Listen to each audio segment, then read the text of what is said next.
Morning, guys. Yeah, so this all opens Friday to the public here at the Derby Museum, and it's called Welcome to Derbyville. We have Caitlin here with us this morning.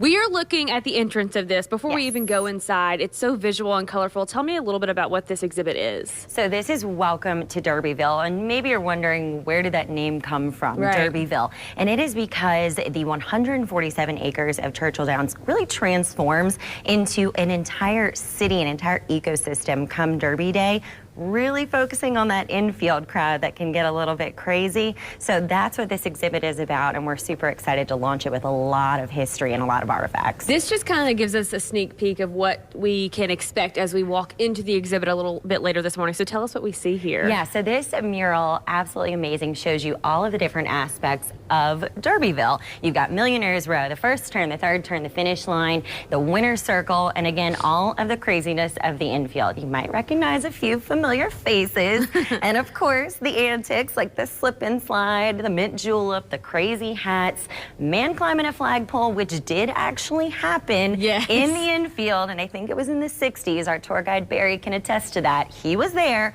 and saw that happen. There has been all sorts of crazy stories and antics that happen in this exhibit or at the Derby itself, and we're just kind of highlighting that here. And you have this, which this is still under construction. You want people to kind of tell us about their magical Derby experience, their favorite memory, right? So as the hype for the exhibit kind of started to pick up, I've actually gotten a lot of inbox messages from people telling me their own individual stories. So we thought, why not have that space here at the museum for them to actually write down and tell us a little bit of the history that they personally know that's also going to add to our history here at the museum. Do you have a favorite memory? Oh gosh, you and I were talking about this. It's hard to pick a favorite memory, but I at least remember my first Derby, which one was one of the rainiest Derbies on record. We had our rain boots, and the infield tunnels filled up with tons of water, and so getting in and out was absolutely crazy. So of course, that being a very memorable Derby, it stands out in my mind, but I think all Derbies are, of course, a little special. It's really hard to pick. I was just trying to think of mine, and I was thinking I spent a lot of time on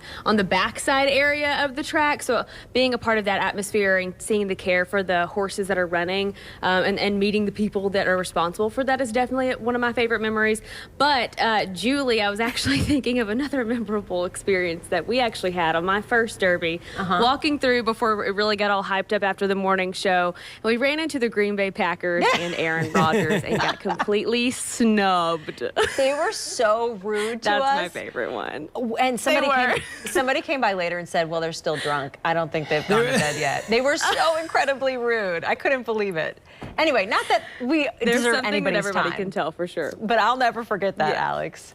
Something about Aaron Rodgers being rude doesn't shock me that much.